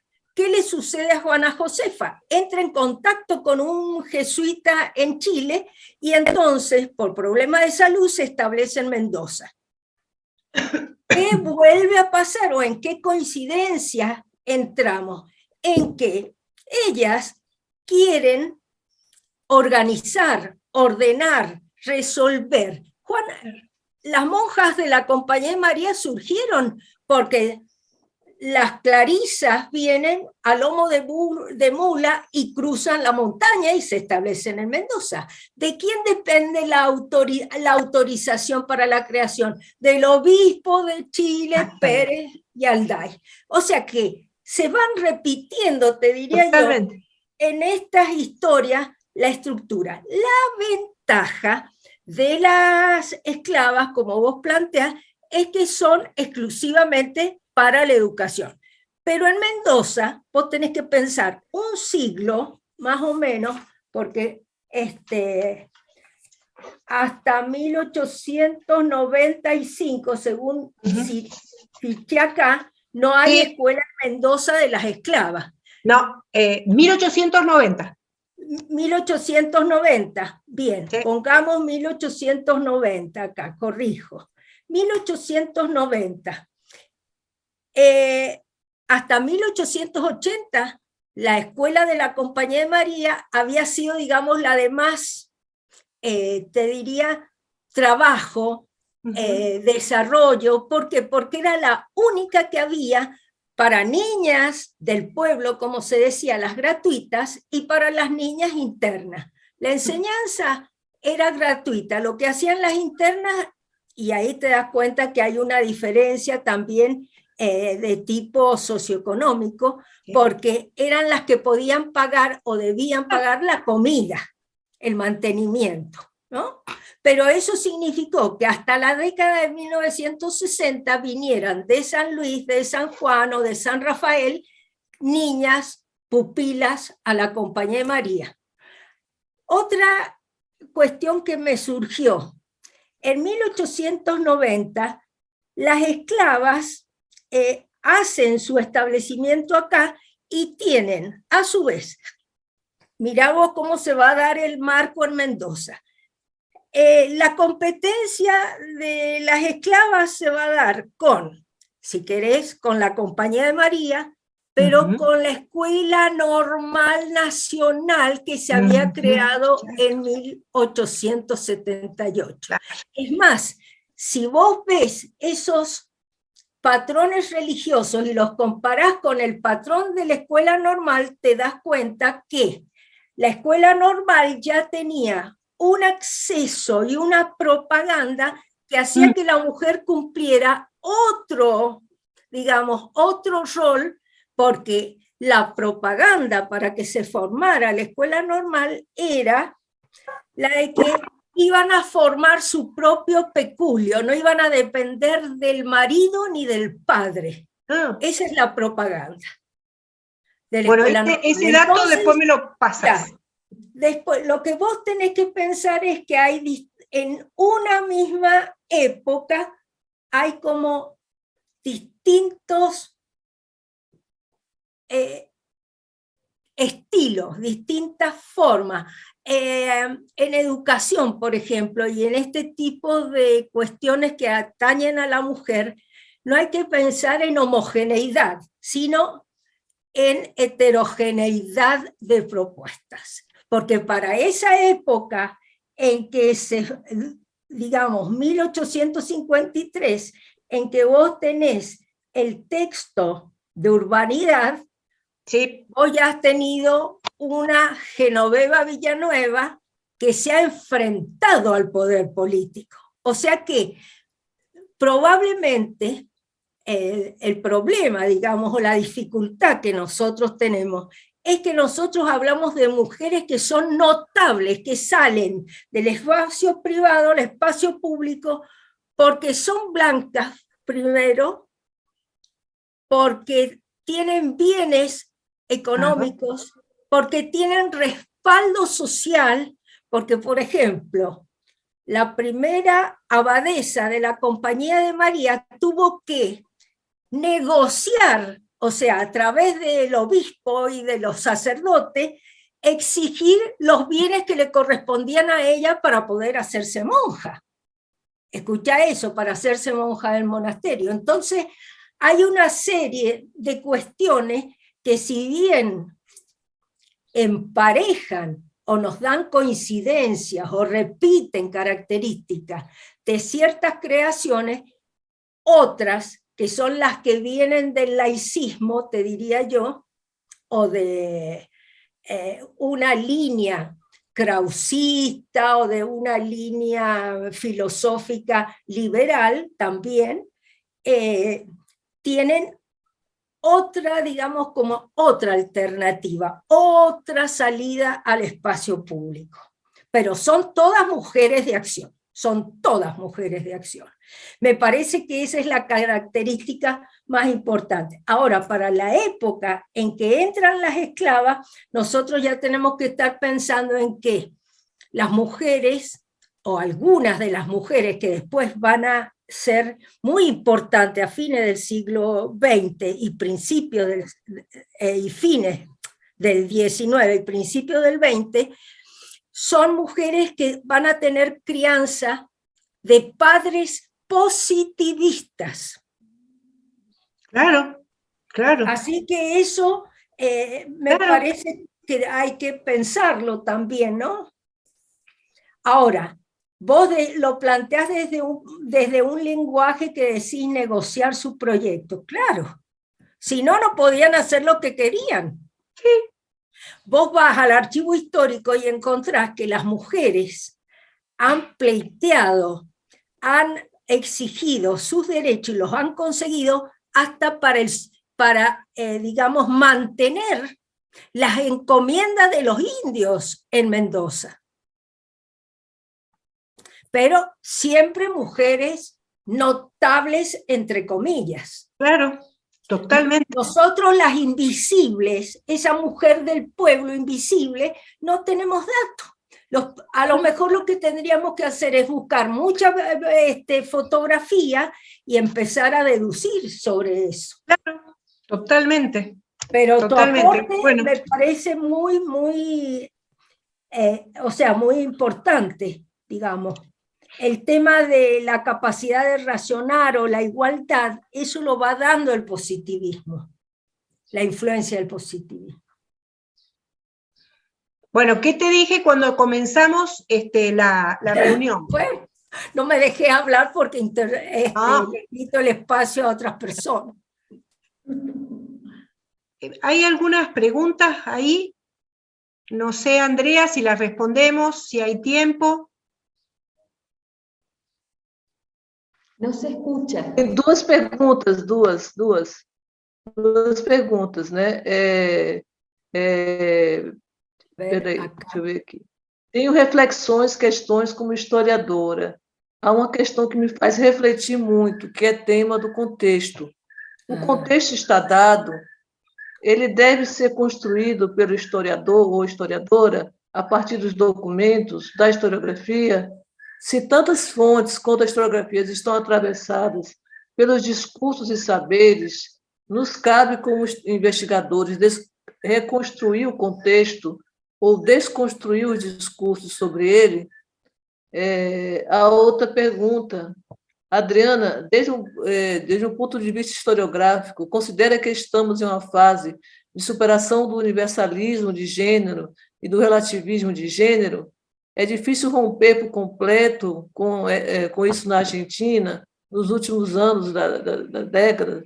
É possível ter uma ideia geral, tecer uma ideia geral? Ahí Andrea plantea una de las discusiones epistemológicas que tenemos las historiadoras y los historiadores, que tienen que ver con el contexto. ¿Quién construye el contexto? Indudablemente lo hace el historiador y lo hace la historiadora en función de los documentos que elige. En función de esos documentos que elige, porque, por ejemplo, recién Eli hizo toda una introducción a raíz de otras congregaciones o resalta la creación de la escuela normal. Bueno, yo hubiese en mi cabeza construido otro contexto si hubiese elegido o hubiese seleccionado esa documentación. En mi caso, lo construí a partir de una reflexión personal, a partir de mi propia subjetividad. Y les aseguro que no es nada fácil. Pero No de es todas nada. maneras, Adriana, ese no es el problema, porque yo creo que siempre hay un nivel de subjetividad cuando vos elegís el documento. Encuentro esto, y vas trabajando. Y creo que a lo mejor la gravedad o el error en el que podemos caer es en el anacronismo, es exigirle a esa época lo que nosotros ya tenemos ganado. No sé si me Claro. entendés. Sí, Eli, Porque- pero lo que yo, por ejemplo, no vi cuando trabajé hace 3 décadas, yo no vi ese contexto de un determinado orden patriarcal. Eso yo no lo había visto, no lo tuve en cuenta. Ahora lo miro, y eso no lo podés negar. O sea, pero de todas maneras, yo creo que eso también es parte del proceso histórico de los estudios históricos. claro, totalmente, pero a ver si me entendés. Lo que quiero decir es que yo no lo vi. Yo cuando escribí eso, yo no lo tenía en cuenta. Bueno, No tenía en cuenta ese orden patriarcal. Ni pero siquiera eso no tenía quiere el decir concepto. que no esté en el sustrato de las selecciones que vos haces o que has hecho. No.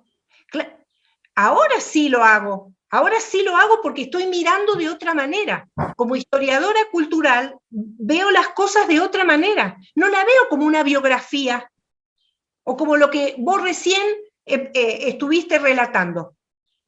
Los hechos históricos. Pasó esto, pasó esto, pasó esto. Yo lo miro desde otro lugar. Lo estoy mirando desde un orden patriarcal que determinaba un determinado orden civilizatorio.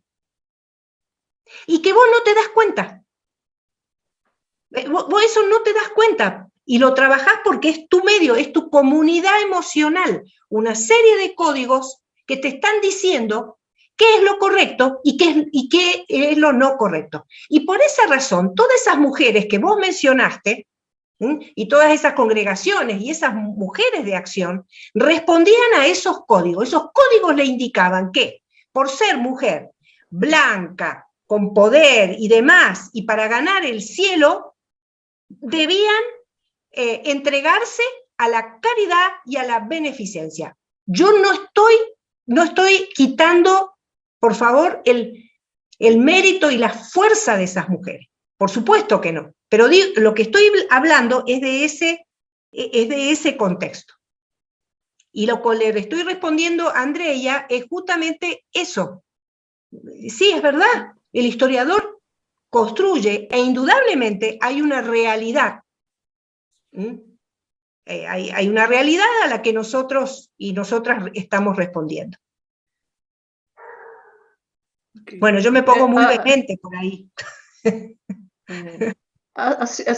Adriana, a segunda pergunta foi exatamente se você considera que estamos numa fase de superação desse universalismo de gênero, do relativismo ou de relativismo de gênero, se é difícil romper por completo, como é que está essa situação na Argentina, né, nas últimas décadas?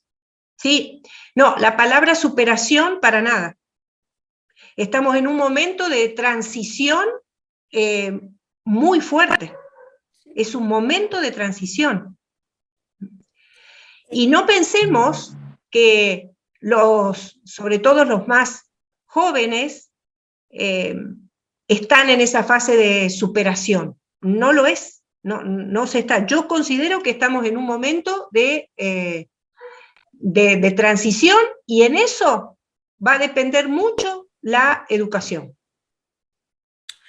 Mira, hay un aporte de Claudia Suárez, que no sé quién es, pero que es muy interesante que lo leas, Adriana. Pode haver um aporte sobre a discussão epistemológica da psicanálise, pensando que nessa constituição psíquica o passado se renova, porque nossa mentalidade se renova. Né? É de Cláudia Suárez. É algo próprio da nossa forma de pensar. O passado se define constantemente. Sí. Y aparte Sí. el cambio de mentalidad es siglos, siglos, siglos. Siglos. Sí, Adriana, Es totalmente. terrible, Andrea, ¿me pero es así. permite una parte? Sim, sim. Sí, súper rápido. Para aportar algo en esta discusión sobre subjetivismo, objetivismo, universalismo, relatividad absoluta y todo. No sé, yo no sé si está de acuerdo, Adriana, quería oírte un poquito más, pero me parece que, sí, claro que hay en general, depende de la sociedad, cuál sociedad estamos hablando, si estamos hablando de la academia, también cuál academia, cuál corriente intelectual, etcétera, etcétera. Hay mucha variación y seguramente superación aún no. Pero me parece que acumulamos muchos procesos de silenciamientos y creo que tú has mostrado, evidenciado cómo ese silenciamiento fue incorporado y ahora superado relativamente por ti, y hay un esfuerzo que está haciendo, pero acumulamos procesos de silenciamientos que son propios del periodo, los periodos históricos que estamos hablando, de la producción material, de la cultura material, intelectual, escrita o no escrita del periodo, también de los archivos, ¿no? Los archivos también producen documentos que son silenciados o no son mantenidos, la circulación, la apropiación y la historiografía. Creo que hay una historia de la historiografía basada también en género. ¿Qué te parece eso? Yo quería oírte sobre Argentina, sobre todo en la academia.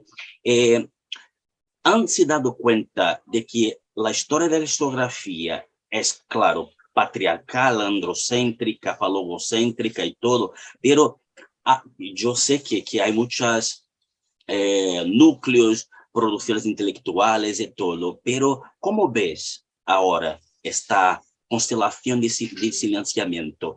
Y claro, del punto de vista político, ¿qué hacer dentro de la academia? A ver, ahí sí que yo creo que el término sería, estamos en un momento explosivo. ¿Y por qué digo esto? Porque, y lo mencioné, no hay producción intelectual que no deba revisarse porque está atravesada por la perspectiva de género. Tomar manuales escolares o los manuales o las propuestas editoriales para nuestros docentes en las escuelas, con lo que vos estás formando, hay que revisarlos completamente. Y vuelvo a decir, no es una, es para buscar el equilibrio. Es para buscar el equilibrio. Entonces, toda producción debe revisarse a partir de la perspectiva de género, indudablemente. Y estamos en un momento explosivo. Entonces, no es privativo de una materia de la Facultad de Filosofía y Letras, de mujeres y género, trabajar mujeres y género. Hoy, por lo menos en Filosofía y Letras, se está dando que las más jóvenes están revisitando todas sus producciones y se están viendo, por ejemplo, los programas. A ver, ¿cuál es la bibliografía? Y no por denostar obras hechas en otro marco o por grandes personalidades masculinas. Pero nosotras mismas hemos invisibilizado las producciones femeninas. Y también digo, a ver, en la Facultad de Filosofía y Letras, muchas mujeres producen, y sin embargo, estamos buscando en el exterior masculinidades que dicen lo que nosotras mismas producimos y hacemos. Ahora, entre nosotras no nos citamos. A ver, esto es más, más local. ¿no? Não, professor me permita uma parte para falar exatamente sobre isso, né? Que dentro da academia, aí o professor Marcelo perguntou na Argentina, eu penso que a gente pode também levar isso para o Brasil, professor Marcelo, porque a nossa academia continua androcêntrica, produções, inclusive de mulheres, de historiadoras, que buscam não visibilizar as mulheres e os homens a partir de discussões de feminilidades e masculinidades, não são citadas por nós mulheres. Nós, historiadoras, citamos outros historiadores. Estamos sempre citando outros historiadores. Assim, você vê um avanço na Argentina. Eu não vejo esse avanço, eu não sei se o professor Marcelo vê, eu não vejo esse avanço, por exemplo, nas academias do Brasil, né? Nas universidades brasileiras. Não vejo. Vejo ainda mulheres citando trabalhos historiográficos, né, de homens, né, essa invisibilidade feminina, não apenas na escrita, mas na divulgação da escrita feminina, seja ela acadêmica ou não, ao meu ver, ela permanece. Eu posso estar equivocada, mas eu acho que isso aí ainda vai levar, de longa duração. Yo creo que tendremos que mentalidades. investigar, Andrea, porque yo veo así también, pero creo que hay mainstream, hay cánones historiográficos que exigen, por ejemplo, que los programas de posgrado, grado y todo, se citen, se utilicen determinadas referencias en Brasil, francesas o americanas, y todo en general. Claro que eso es necesario, no hay que crear tabú, pero hay que incorporar a propiedad de forma crítica. Yo veo un poco eso que tú habías dicho, pero también pienso que a la academia se cita determinados cánones de los propios estudios feministas, de la historia de las mujeres y del estudio de género, en menor grado, sin duda, pero a veces todas las discusiones ya fueron dentro del estudio de género, historia de las mujeres, estudio de feministas, fueron ya desarrolladas, pero se citan cánones tradicionales y que refuerza, por ejemplo, el androcentrismo y todo. Creo que hay mucha cosa para hacer y yo creo que tendremos que hacer una investigación para mapear cómo los programas de posgrado están superando o no, reproduciendo tradiciones androcéntricas, patriarcal en las formas de constituir currículo, sobre todo, las disciplinas. Por ejemplo, yo tengo un programa de posgrado que en los últimos años incorporó John Scott, y ahora ni tanto porque tuvimos que reducir por la pandemia el número de textos, pero lo primero que salió fue eso. Y entonces, John Scott es un momento específico del proceso de desarrollo y aproximación de la historiografía con el género, pero no la única, y hay muchas cosas que hicieron, la propia John Scott ya superó muchas cosas que ella misma, sí. Entonces yo creo que es por ahí, pero la superación, creo que tendremos que investigar para mapear eso mejor, para actuar, para superar eso que vosotras habéis colocado. Disculpa, me extendi um pouco. Não, obrigada, Marcelo. Né? Na verdade, eu concordo com você, e eu vejo isso dentro dos programas. Você fala de pós-graduação, mas eu também vejo dentro da graduação. A gente não pode esquecer da graduação, né? Não só da pós-graduação, mas da graduação. Essa permanência, por isso que eu estou sinalizando, e eu não estou focando apenas na universidade que eu leciono, mas também na universidade em que você leciona, né? E que eu também fui aluna, né? E que eu não via, portanto, né? Essa preocupação. E só recentemente, por exemplo, foi introduzido, aliás, por mim, na pós-graduação,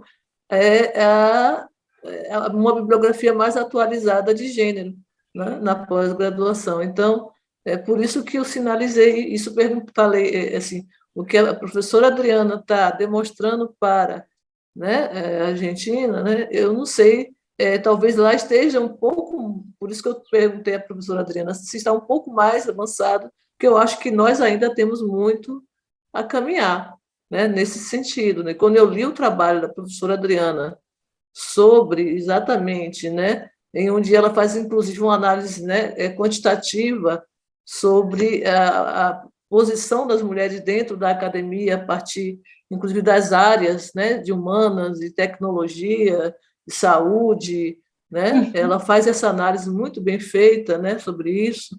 Eu creio que isso me suscitou, inclusive, o desejo de pensar essa realidade aqui também, fazermos essa análise, né, para nossas instituições, porque é um trabalho que demonstra isso, né? A posição, por exemplo, de mulheres, não é que não tenha um número quantitativo de mulheres dentro da academia, mas é que elas normalmente desenvolvem profissões que são esperadas dentro dessa assimetria e binarismo de gênero, né?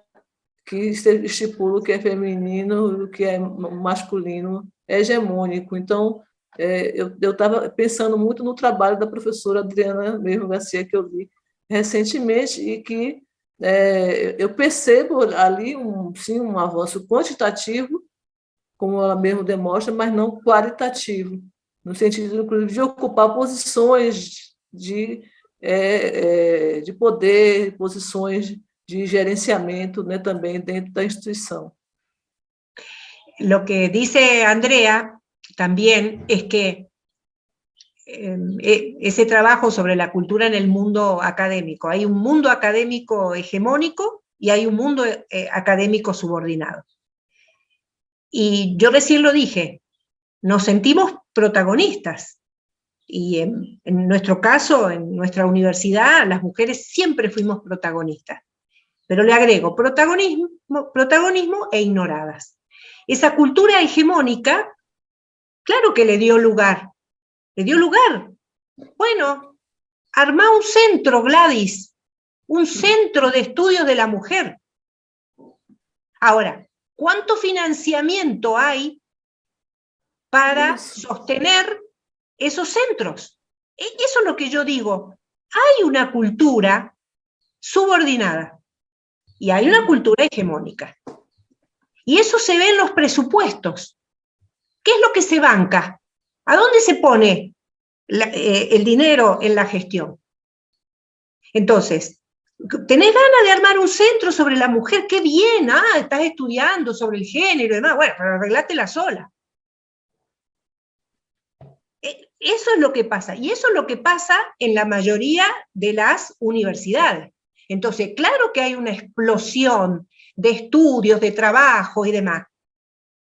Pero no lo hay en lo que sabemos que hace falta, que es el presupuesto, para tener más investigaciones, o por ejemplo, para hacer el mapeo que estás diciendo, Marcelo. Entonces, esto es un poco lo que en su momento yo vi.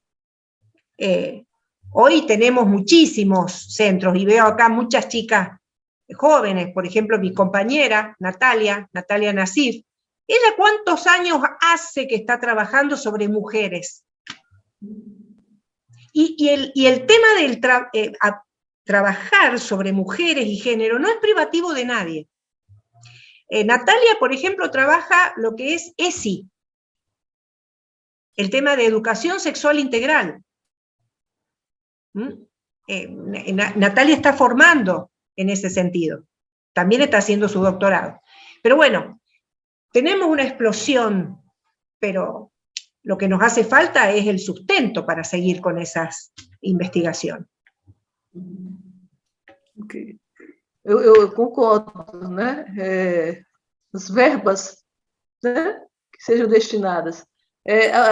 Acho que a Andrea, né, fazendo o jogo do contente, ao menos essa questão já tem sido pautado, que nem era pensado aos poucos anos atrás. Percebo maior preocupação em buscar e citar autores com distintos perfis, mulheres, não brancos, etc. e Marcelo também com uma visão otimista, né, dizendo que podemos fazer equipes de investigações temáticas similares. Eu adoraria, professor Marcelo, eu já me candidato a esse processo. Não sei, foram muitos comentários, né, de elogios aqui no chat. No, muchísimas gracias, pero Andrea, son todos aportes. Estoy leyendo acá, Claudia, por supuesto, el psicoanálisis hoy por hoy. Yo, por ejemplo, ahora estoy trabajando sobre historia de las emociones. Y realmente cuando uno se mete en ese mundo de las emociones, depende de la ciencia de la que parta, va a tener una línea. Si partís de la neurociencia, de la filosofía, del psicoanálisis, de la historia, de la sociología, se abre todo un mundo. Y los historiadores también. Ahora tenemos derecho, los historiadores, a trabajar sobre las emociones, que antes lo teníamos absolutamente vedado, porque ¿dónde está la evidencia de la emoción? Ya Nietzsche decía, ahí, 1883, decía, hay que ponerle color. Hay que poner color. Yo creo que Nietzsche puso la piedra fundamental de la historia cultural. Estoy segura que la puso él. Pero esto es lo que digo. Se nos abre un mundo y es el que a mí me apasiona. El problema es que me apasiona todo, como a cada uno, a cada una de ustedes. Pero bueno, yo la verdad que les agradezco, creo que me parece que ya... Pero está lindo el debate, ¿eh? Está muy lindo el debate. Eu só tenho a agradecer essa belíssima palestra, professora Adriana. Eu não sei se os presentes têm mais algum questionamento, inclusive podem fazer também, né, pelo microfone, mas eu estou super satisfeita com a apresentação, com o debate também muito profícuo, então eu estou extremamente satisfeita. Daí eu gostaria de saber se alguém mais quer fazer algum comentário,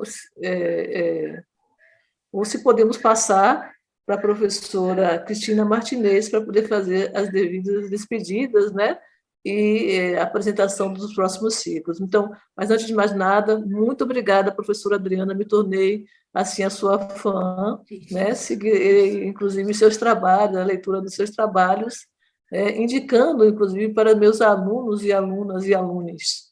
Tá? Então, muchas gracias, Andrea. Imenso prazer estar, muito prazer estar aqui nessa mesa e aprender um pouco mais com vocês. Paso a palabra para la profesora Cristina, entonces. Hola, buenas tardes de nuevo. Y me toca poner el punto y seguido a este primer ciclo de conferencias de nuestra red internacional multidisciplinar en estudios de género.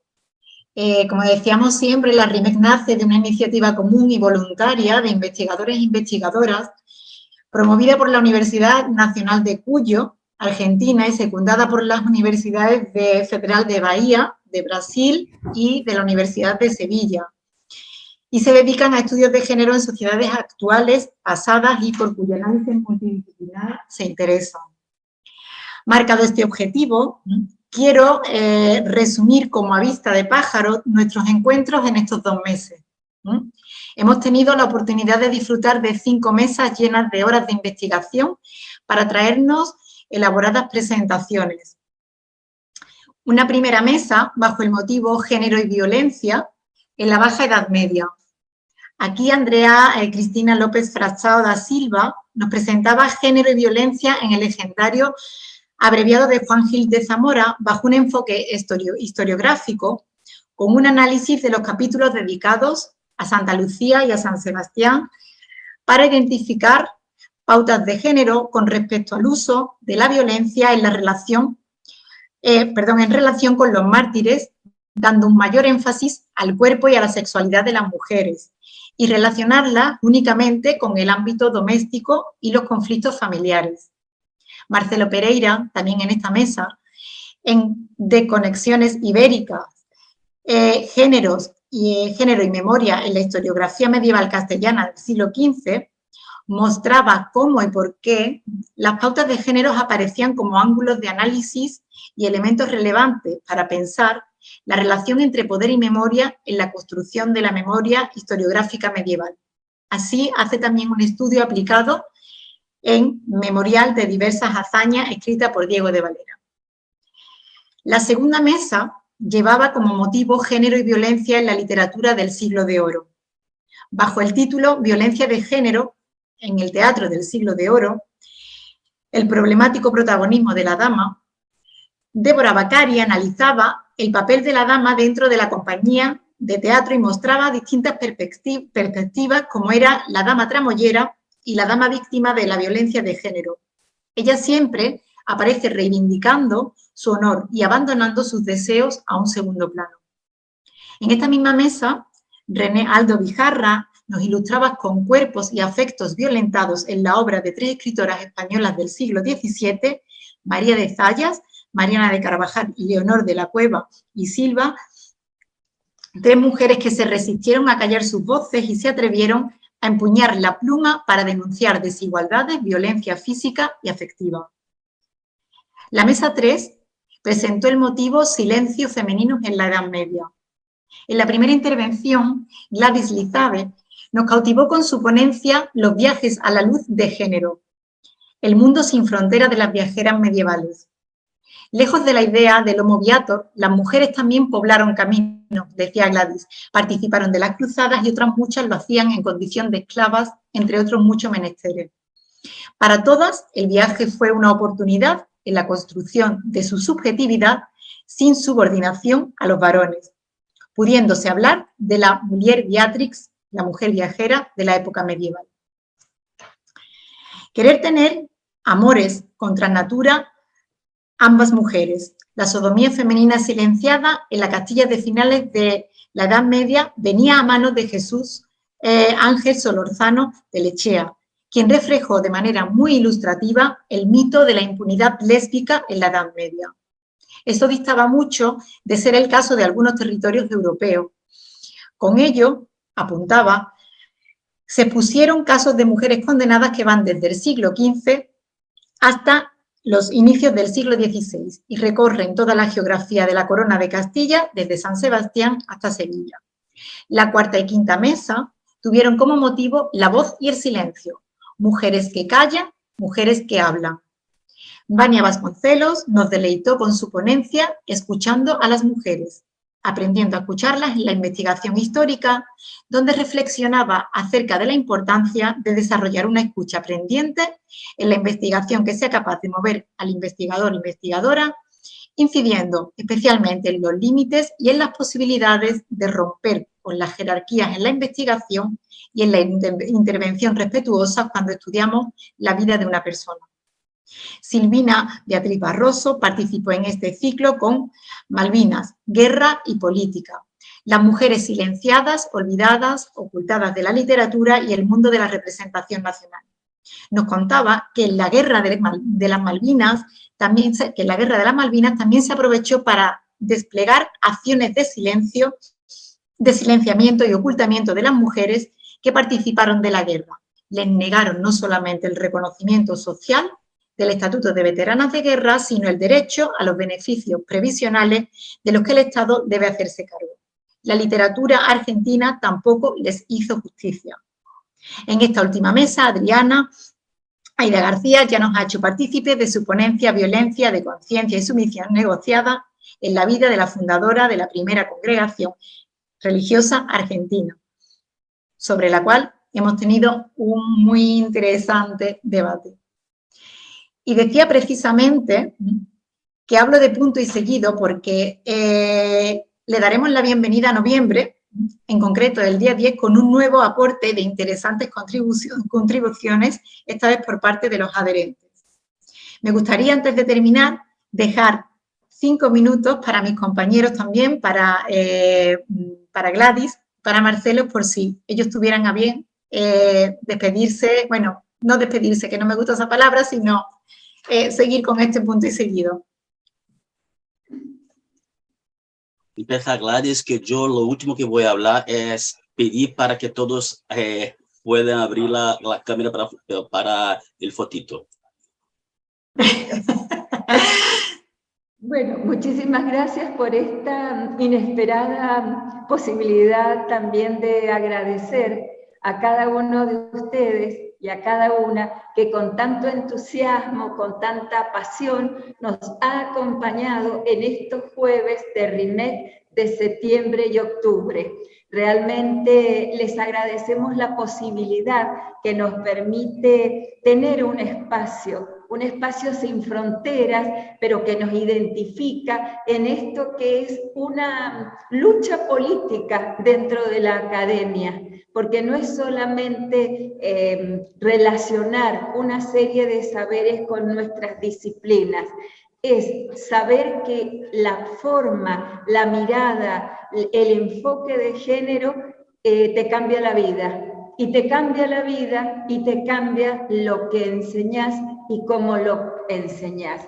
Entonces, es un gusto ver gente con esta pasión tratando de visibilizar nuevas formas, nuevas metodologías que pongan a las mujeres de distintas épocas con sus voces, con sus posibilidades, con sus logros, con sus frustraciones en el lugar que se merecen.